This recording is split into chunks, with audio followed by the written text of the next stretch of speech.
Hola, muy buenas tardes a todos y a todas. Mi nombre es Fátima Schiaffini y el día de hoy yo les voy a dar la plática del día. Vamos a estar hablando de un tema que es pues muy importante actualmente en la sociedad mexicana y que pues nos invita a reflexionar y a pensar de la situación que pues las mujeres jóvenes pues viven todos los días, ¿no? Em, en específico pues vamos a estar hablando de violencia contra las mujeres jóvenes. Y pues antes de empezar me gustaría dejar claros algunos conceptos para que entendamos mejor pues esta plática, ¿no? Eh, Vamos a hablar de lo que significa la violencia. Entonces, la Organización Mundial de la Salud define a la violencia como el uso deliberado de la fuerza física o el poder, ya sea en grado de amenaza o efectivo, contra uno mismo o otra persona o un grupo o comunidad que cause o tenga muchas probabilidades de causar lesiones, muerte, daños psicológicos, trastornos del desarrollo, privaciones, y es especialmente importante el aspecto de la intencionalidad. Es decir, la persona que está violentando debe querer causar un daño pues a su víctima, ¿no? Eh, a lo largo pues de la historia se ha tratado de estudiar mucho este fenómeno de la violencia y pues se ha estudiado desde distintas pues ramas por ejemplo, las ciencias o de la psicología.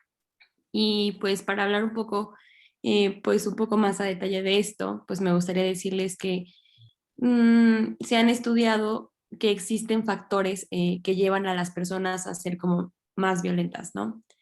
Em, Hay factores biológicos y estos se refieren a que existe una relación directa entre los factores genéticos, biológicos, así como el consumo, por ejemplo, de bebidas alcohólicas y drogas que aumentan la predisposición a exhibir conductas agresivas y violentas.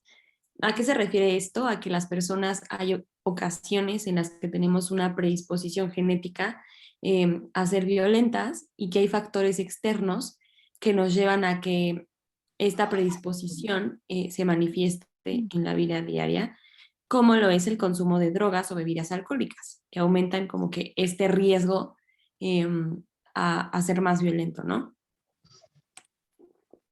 También existen factores conocidos como demográficos, y estos se refieren a que existe una relación entre la violencia, sobre todo que termina con muerte o daño físico hacia otra persona, y algunas variables demográficas como la densidad poblacional.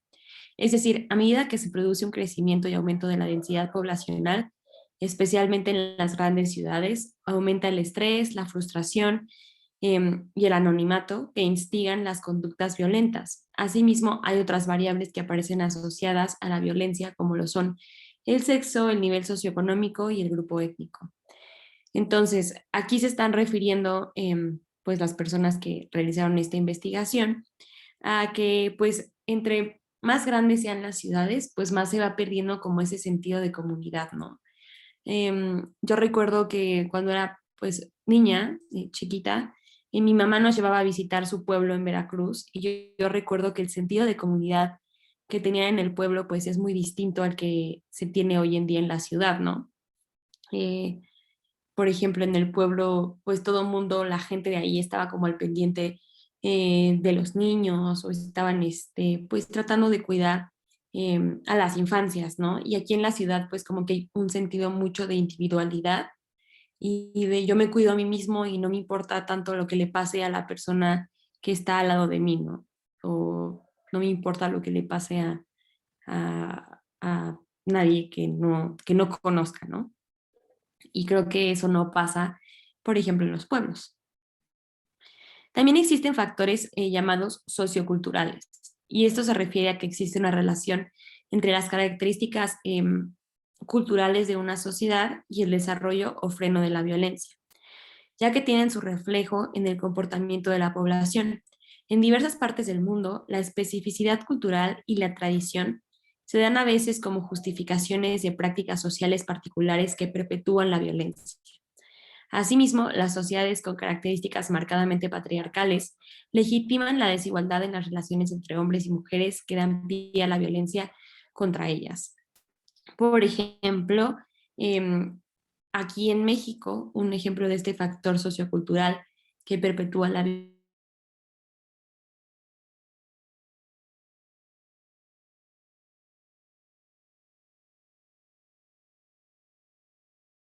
violencia lo tenemos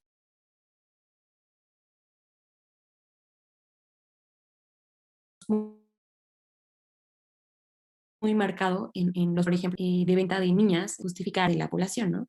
Aunque, pues obviamente estas prácticas, a pesar de que son cultura, pues no las eximen de ser, pues, violatorias de derechos humanos e ilegales, e incluso delitos, ¿no?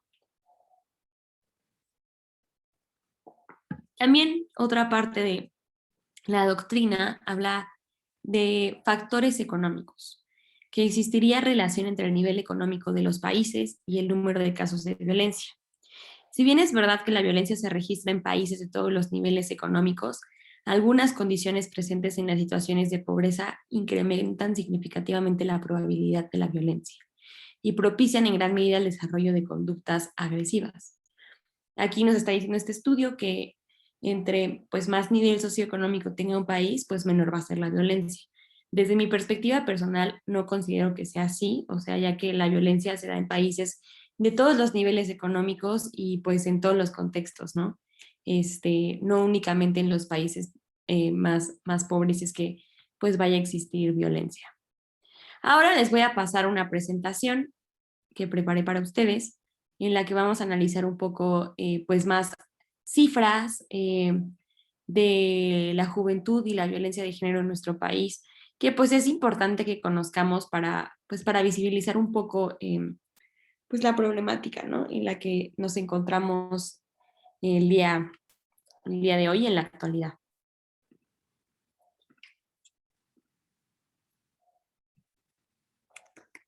Bueno, entonces actualmente las y los adolescentes son sujetos de derechos y agentes del cambio en sus familias, ciudades, países y en la agenda global del desarrollo. En México, la población joven representa aproximadamente el 31%.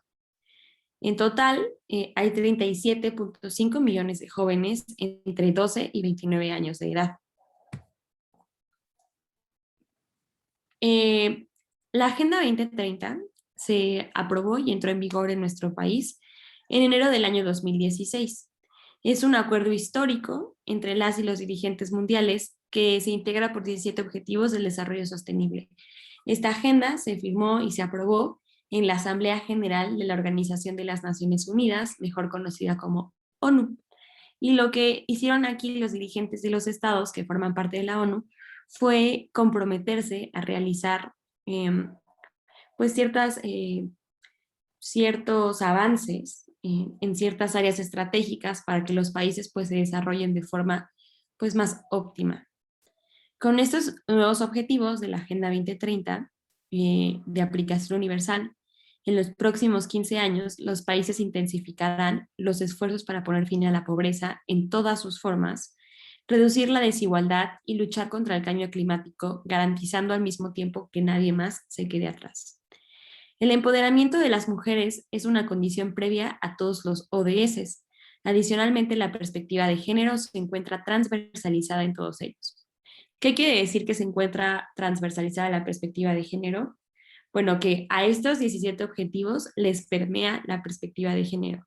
Quiere decir que, por ejemplo, todas las políticas públicas encaminadas eh, al cambio climático o, por ejemplo, acabar con la desnutrición, el hambre en el mundo, deben de estar enfocadas diferentes, eh, por ejemplo, tiene que haber políticas especiales para hombres y políticas especiales para mujeres, pues porque las necesidades de las personas de los distintos sexos, pues es diferente, ¿no? Eh, el objetivo 5 habla de lograr la igualdad de género y empoderar a todas las mujeres y niñas. Y este objetivo tiene 5 metas, perdón, tiene algunas metas. Estas son poner fin a todas las formas de discriminación contra todas las mujeres y las niñas en todo el mundo y eliminar todas las formas de violencia contra todas las mujeres y las niñas en los ámbitos públicos y privados, incluidas la trata y la explotación sexual y otros tipos de explotación. También habla de eliminar todas las prácticas nocivas como el matrimonio infantil, precoz y forzado y la mutilación genital femenina. Las situaciones de violencia pueden presentarse desde el noviazgo, sin que ésta se perciba como tal. Entre las mujeres solteras de 15 y 29 años con una relación de noviazgo, el 36.9% ha sido víctima de violencia por parte de su novio. Y yo les pregunto a ustedes, ¿por qué sucederá esto, no? Por qué será que las mujeres, pues sufren violencia en el noviazgo, no? Y pues yo lo que les quiero decir a ustedes es que después de un análisis, pues podemos ver que pues la sociedad mexicana tiene muy introyectada pues la violencia de género, ¿no?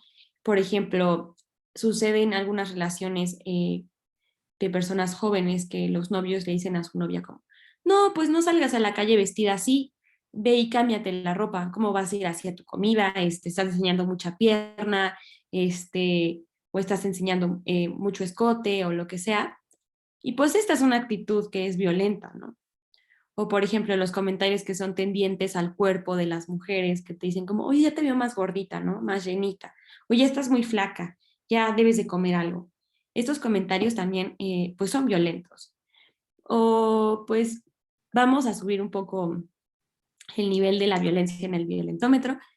Por ejemplo, cuando nos dan golpes jugando, ¿no? O cuando nos empujan jugando. Todas estas, todos estos ejemplos que les estoy dando, pues son tipos de violencia que pues son comunes en las relaciones de pareja y que pues a veces minimizamos pensando que no van a escalar. Y yo les quiero decir a ustedes que está comprobado que la violencia, una vez que comienza, pues no tiende a minimizar, sino que va escalando poco a poco hasta convertirse pues en un problema grave. eh, Incluso puede terminar muchas veces en el feminicidio, ¿no? Continuando con esta diapositiva, la violencia de pareja tiene mayor frecuencia cuando las mujeres son jóvenes. De cada 100 mujeres casadas o unidas entre los 15 a 29 años de edad, 45 han sido violentadas a lo largo de su relación. En promedio, 38 de este grupo de mujeres ha vivido violencia por parte de su pareja en los últimos 12 meses. La severidad de la violencia por parte de la pareja o el esposo es frecuentemente cuando las mujeres son jóvenes y predominantemente grave. Entre las mujeres entre 20 a 29 años, pues han sufrido violencia física y sexual. Cerca del 60% de los casos se trata de violencia grave, mientras que para las menores de 20 años, el 20% de los casos se trata de violencia muy grave o extrema. Y bueno, pues yo les quiero decir a todas y a todos que pues con solo ver las noticias nos podemos dar cuenta que esto es una problemática dura, severa en nuestro país, ¿no? Diario aparecen noticias de mujeres jóvenes desaparecidas o mujeres jóvenes que han sido víctimas del feminicidio, ¿no? Son el grupo que se encuentra más vulnerable a la violencia machista o violencia de género y pues esto se ha vuelto un problema que es responsabilidad de todos como sociedad, ¿no? Ahora, también las mujeres jóvenes son víctimas de una violencia que se conoce como violencia comunitaria y tiene connotaciones significativamente sexuales y puede manifestarse desde insultos e intimidación hasta alcanzar niveles extremos como la violación y el sometimiento para ejercer prostitución. Eh, la violencia comunitaria podemos tomar como ejemplo todo este tema de los piropos, ¿no? Cuando utilizamos el transporte público o cuando vamos caminando por la calle, que a veces, pues las personas se sienten en libertad de gritar, pues piropos o hablar de nuestro aspecto físico o incluso tocarnos en la calle, pues todo esto forma parte de algo que se conoce como violencia comunitaria, ¿no? Que nos impiden estar seguras o sentirnos a gusto en el espacio público. En el espacio público, 25% de las mujeres entre 15 a 29 años de edad han sido víctimas de tocamientos o manoseos, agresiones físicas, frases ofensivas de carácter sexual, insinuaciones o propuestas para tener relaciones sexuales, u obligación de mirar o realizar actos sexuales, hechos perpetrados por un desconocido, vecino o amigo. Entonces, las mujeres jóvenes se encuentran muy, muy, muy pues en el ojo del huracán. muy propensas a ser víctimas de violencia. Un ejemplo también es en las fiestas de jóvenes, ¿no? En que cuando pues se mezcla el alcohol y el ambiente entre amigos, pues en estos espacios es muy probable que las mujeres sean víctimas de, pues, de abuso sexual o de violación. Y pues yo les quiero decir a ustedes que, que estas conductas que yo acabo de leerles, que tienen que ver con propuestas sexuales, insinuaciones, tocamientos, violación, pues constituyen delitos, ¿no? Y que si alguna vez alguna mujer ha sido víctima de alguna de estas conductas, pues quiero que estén enteradas que pues son delitos y que pueden denunciarlos y que los agresores probablemente vayan a tener que pues compurgar una pena en la cárcel porque eso está castigado así, ¿no? Con cárcel. También el 70% de los casos de violencia contra las mujeres jóvenes se da en centros educativos. El agresor puede ser un compañero, seguido de un 21% del maestro, y el director de autoridad escolar en un 16.7%. El problema en las escuelas es grave, y yo no sé si ustedes se acuerdan que el año pasado, en el 2020, antes de que empezara la pandemia, hubo como una tendencia en las universidades a que las mujeres hicieran una cosa llamada tendederos, donde, por ejemplo, ponían sus testimonios de que habían sido pues violentadas por sus compañeros o profesores en los espacios educativos, ¿no? Entonces colgaban sus denuncias, que eran anónimas. Y esto, ¿qué es lo que pasa? Que pues nos muestra una realidad social y sobre todo nos muestra que hay una falta de pues de política pública dentro de los espacios educativos que pues que impide que no se pueda investigar, prevenir y sancionar este tipo de violencia, ¿no? Y yo les quiero contar que en la ONU existe un tratado internacional que se llama Convención para eliminar todas las formas de violencia contra las mujeres, o mejor conocido por sus siglas como CEDAW, y este tratado internacional habla del derecho humano de las mujeres a vivir una vida libre de violencia. Yo sé que todos hemos escuchado que tenemos derecho a la salud, tenemos derecho a la educación, tenemos derecho pues al trabajo, a tener una propiedad. Todos estos son derechos humanos y a la par de todos ellos existe otro que se llama derecho humano a vivir una vida libre de violencia, el cual tenemos las mujeres. Entonces, el Comité CEDAW menciona esto como derecho humano y hace recomendaciones periódicas a los estados que forman parte del Tratado Internacional. Y en una de estas recomendaciones, la recomendación es la número 35, dijo que los estados deben de promover que en las escuelas se creen protocolos para prevenir y atender la violencia de género en los espacios educativos. ¿Y por qué? ¿Por qué lo hizo? Porque obviamente el rendimiento que tienen las niñas que son víctimas de violencia de género no va a ser el mismo al que tienen los niños, por ejemplo, que a veces no son víctimas de violencia de género. Entonces, pues las niñas bajan sus calificaciones, dejan de poner atención a clases, se deprimen, tienen estrés postraumático, daño psicológico, y pues entonces las niñas no se encuentran en igualdad de condiciones para estudiar eh, con sus compañeritos niños, ¿no? Es por esto que la ONU menciona en esta recomendación, el comité en específico, que las escuelas deben de instaurar este tipo de protocolos. Volviendo a la diapositiva, una de cada 4 mujeres entre 15 y 29 años ha sido víctima de al menos un incidente de violencia en el lugar de trabajo, que se manifiesta desde la discriminación laboral hasta el acoso laboral y hostigamiento sexual. Entonces, pues las mujeres jóvenes que trabajamos, pues también nos encontramos expuestas a vivir una situación de violencia en el trabajo, como lo es el hostigamiento o el acoso sexual, ¿no?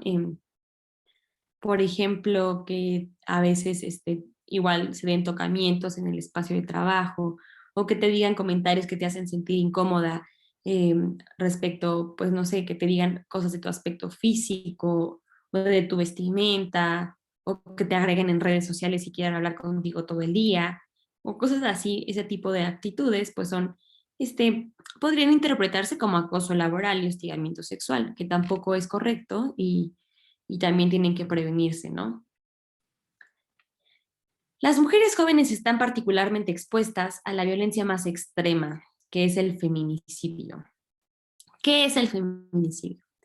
El feminicidio, así en pocas palabras, es un crimen de odio y es un crimen que hace un hombre eh, a una mujer por el simple hecho de ser mujer, literalmente. Y algunas veces me preguntan, oye Fátima, ¿y cuál es la diferencia entre un homicidio y un feminicidio? ¿Por qué es importante que existan dos tipos penales si ante la ley los hombres y las mujeres somos iguales? ¿Por qué tienen que existir dos tipos? Y entonces, pues a mí me gusta contarles que en México y en el mundo, la lucha feminista ha hablado mucho de la importancia del feminicidio. Y yo les quiero contar que no empezó aquí en México este tipo, empezó en Estados Unidos y primero se llamó femicide, allá en Estados Unidos. Y en México comenzó a hablarse de este tema a finales de los 90 y a principios de los 2000. ¿Y por qué fue que empezó a tocarse mucho este tema? Porque yo no sé si ustedes recuerdan que en Ciudad Juárez, en Chihuahua, se dieron en esa época que les estoy diciendo, pues muchas muertes violentas contra mujeres, se les conoce mejor como las muertas de Juárez, que eran justamente jóvenes entre 15 y 29 años más o menos, que encontraban en el desierto enterradas muchas veces, ¿no? Y entonces había un como, eh, había ¿cómo se dice? Se me fue la palabra. Pues había como un esquema de asesinatos contra mujeres, ¿no? Y el estado de Chihuahua, pues ya se había dado cuenta que había esta actitud continuada y que estaba sucediendo, pero a pesar de que sucedía, el Estado no se puso las pilas para investigar estos crímenes de mujeres, ¿no? Y fue una situación tan grave que el gobierno de México eh, fue sentenciado por la Corte Interamericana, que es una corte internacional, sentenciaron por ganar y prevenir la violencia contra las mujeres. Y después de que lo sentenciaron internacionalmente,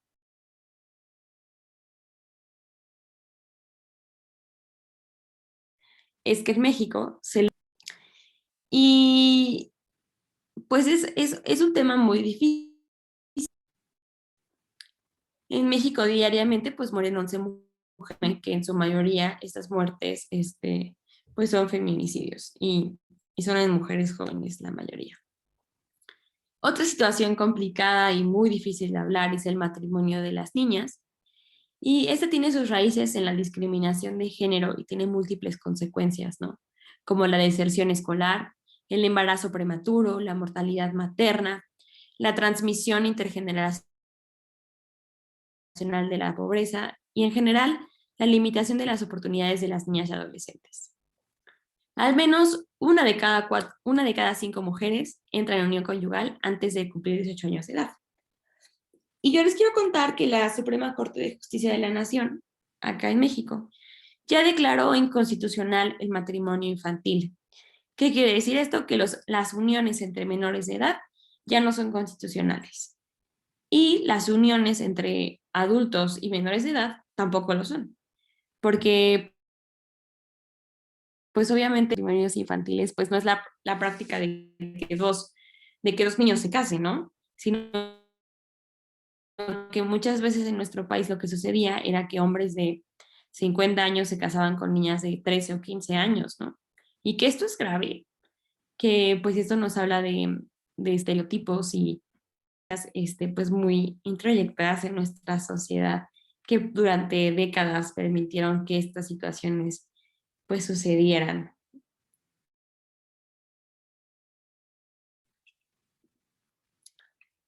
La tendencia de las uniones tempranas ha variado poco en las nuevas generaciones. Hay 8 millones de mujeres entre 15 y 54 años que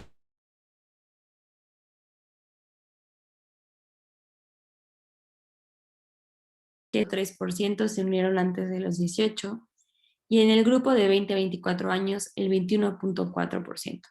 Una pequeña diferencia en 30 años. Además, en el grupo de 20 a 24 años,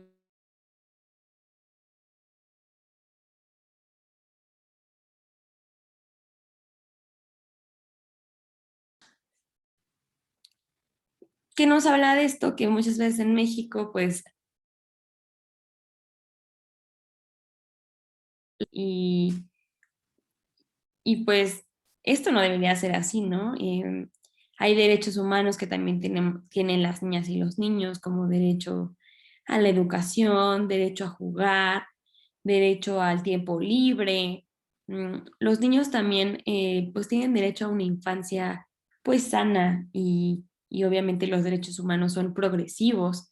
Quiere decir esto que pues van aumentando pues mientras vamos creciendo. El matrimonio es uno de estos derechos que se adquiere pues cuando creces, ¿no? Actualmente.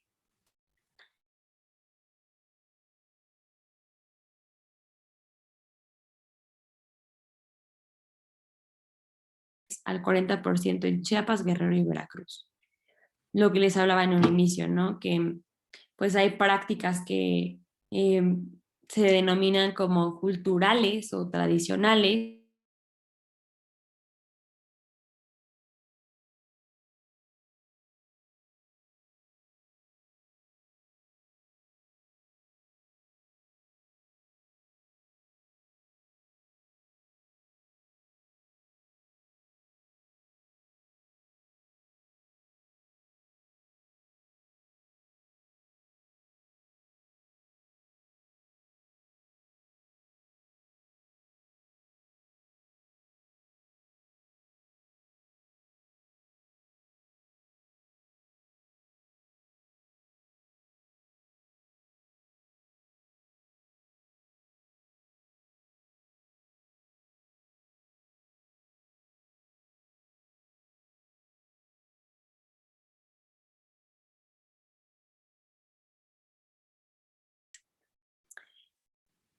La violencia contra las mujeres tiene su raíz en los patrones culturales y estereotipos de género que discriminan a la mujer desde edades tempranas. Los estereotipos de género, ¿no? Pues son las expectativas que la sociedad crea de las mujeres, ¿no? Cómo debe de ser una mujer, cómo debe de actuar, cómo se debe de vestir, qué es lo que tiene que estudiar, incluso muchas veces, ¿no? Por ejemplo, las mujeres pues deben de ser madres, deben de usar el pelo largo, las mujeres deben de siempre estar muy bien arregladas, deben de saber cocinar perfectamente bien, de hacer las labores domésticas muy bien. Las mujeres no estudian carreras de ingeniería, las mujeres no son científicas, las mujeres no deben mm, de pues, ser policías, por ejemplo. Todo esto que les acabo de decir son algunos de los estereotipos de género que están muy marcados en nuestra sociedad y que poco a poco pues debemos de irnos quitando, ¿no? Porque el hecho de ser hombre o mujer pues no nos impide tener libertad de hacer cosas, ¿no? Debemos de quitarnos esas ideas y esas preconcepciones y abrirnos un poco más, pues a respetar la diversidad y la libertad que cada persona tiene. La violencia contra las mujeres jóvenes no ocurre exclusivamente en el ámbito de las relaciones de pareja o dentro de la familia. También tiene lugar en el ámbito público y puede ser cometida por cualquier persona. Las manifestaciones de violencia más notorias son las producidas en la comunidad y en la utilización del espacio público, calle, medios de transporte, vía pública, centros recreativos, etcétera, así como centros educativos o lugares de trabajo. Es muy común que las mujeres en el espacio público sean violentadas, ya sea en la calle o en sus trabajos o en sus escuelas. Y es importante que las mujeres empecemos a hablar, a alzar la voz de que pues estas cosas no están bien y que tenemos también pues derechos, ¿no? Los homicidios de las mujeres jóvenes perpetrados por razones de género, feminicidios, son la expresión ignominiosa de la violencia extrema que se comete contra ellas. Estos actos además son perpetrados con extrema violencia y precedidos frecuentemente por violaciones sexuales, lesiones y mutilaciones, las cuales pueden ser perpetradas por su pareja o un desconocido. Esta es la diferencia toral con el homicidio. Que los feminicidios, además, pues son perpetrados con extrema violencia y frecuentemente son precedidos, o sea, antes de que te maten, te violan, te golpean o te mutilan, o sea, te cortan un brazo, este, o te hacen cosas que son completamente indignas, ¿no? Las mujeres que mueren a causa de un feminicidio mueren en condiciones pues muy inhumanas, ¿no? Y esto no debería de ser así. Y esto es una manifestación pues de la problemática tan grave, ¿no? Y como del odio social que en los últimos años pues se ha generado en contra de las mujeres, ¿no? La violencia contra las mujeres jóvenes tiene consecuencias graves para su salud física y emocional, y al mismo tiempo que las degrada como personas, restringe su autonomía e impide el ejercicio pleno de sus derechos y libertades. Aquí está lo que les decía yo. El derecho humano de las mujeres a vivir una vida libre de violencia es importante porque nos permite vivir nuestra vida con autonomía y ejerciendo plenamente nuestros derechos y libertades. Si nosotras vivimos una vida libre de violencia, podemos ir a la escuela, tener una salud mental y física buena, podemos tomar el espacio público sin preocuparnos porque nadie nos vaya a hacer algo. Eh, Incluso también, si viviéramos en este mundo hipotético que les estoy diciendo, pues también podríamos ir a las fiestas, las jóvenes, y podríamos pues tomar, o incluso si quisiéramos podríamos ponernos ebrias sin el temor a que nadie fuera a abusar de nosotras, ¿no? Pero pues es solamente algo hipotético, porque en la sociedad actual esto no sucede así, ¿no? Si muchas veces, si compañeros o jóvenes universitarios ven a una mujer ebria, pues aprovecharán la oportunidad para abusar de ella sexualmente, ¿no? En muchas ocasiones. Este, Algunas recomendaciones que se dan son, pues, invertir para garantizar el derecho de las mujeres jóvenes a una vida libre de violencia. Pues invertir en políticas públicas, invertir en conversatorios, pláticas, como la que hoy estamos teniendo. También es importante que se alineen las leyes, políticas y estrategias nacionales y estatales sobre violencia contra las mujeres con los estándares y recomendaciones internacionales. Normalmente lo que sucede es que los tratados internacionales o las convenciones internacionales pues son más avanzadas y pues garantizan más derechos, ¿no? Y es importante que los estados en México pues eh, realicen las reformas legislativas pertinentes para que adecúen su marco normativo al marco normativo internacional. También es importante que se mejore la producción y uso de las estadísticas y datos claves sobre violencia contra las mujeres jóvenes. No sé si tuvieron oportunidad de observar, pero en la parte de hasta abajo de algunas de las diapositivas, al pie de página les puse de dónde estábamos sacando las estadísticas, y pues las sacamos de estadísticas del INEGI, pero pues son estadísticas del año 2016, 2011 algunas. Y pues, ¿de qué nos habla esto? De que pues no hay estadísticas actualizadas en México, ¿no?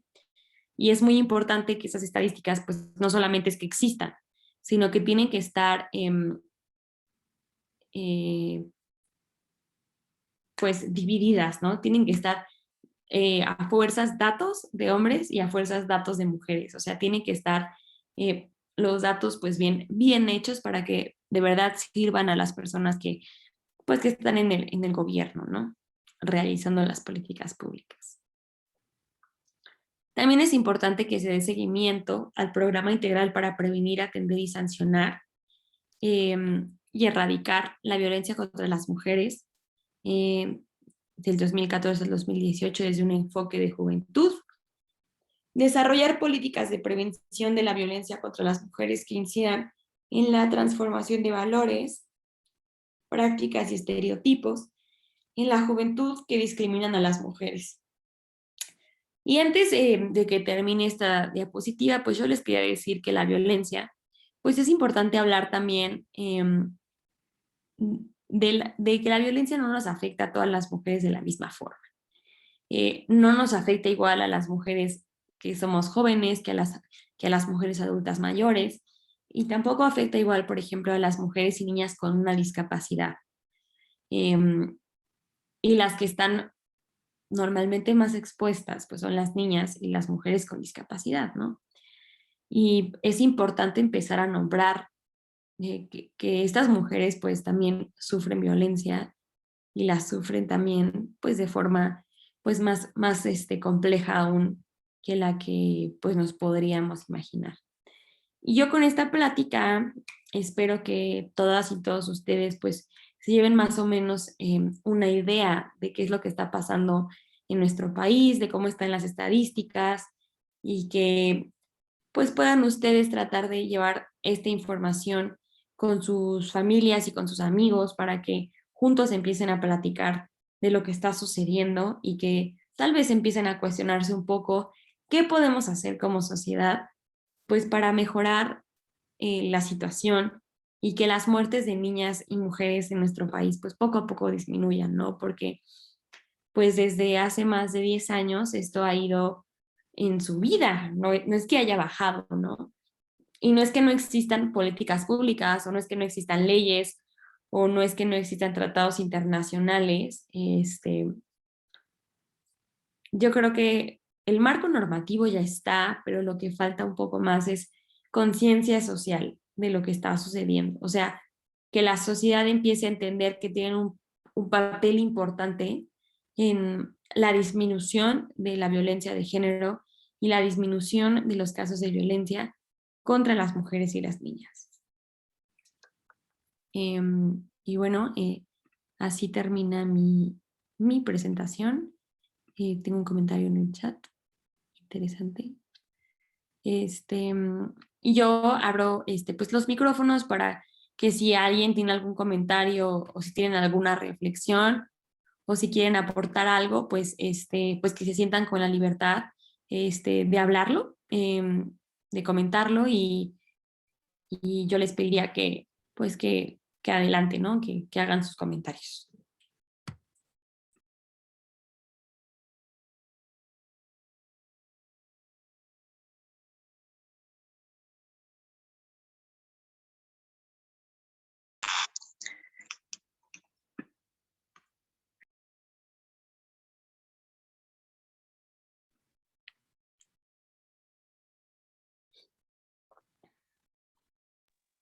Bueno, pues Buenos si días. nadie quiere comentar, Yo voy a yo comentar nada algo. más Quería cerraría la preguntarte, plática diciéndoles que, como hace un rato les decía, pues no solamente las familias educan, ¿no? No solamente las madres educan.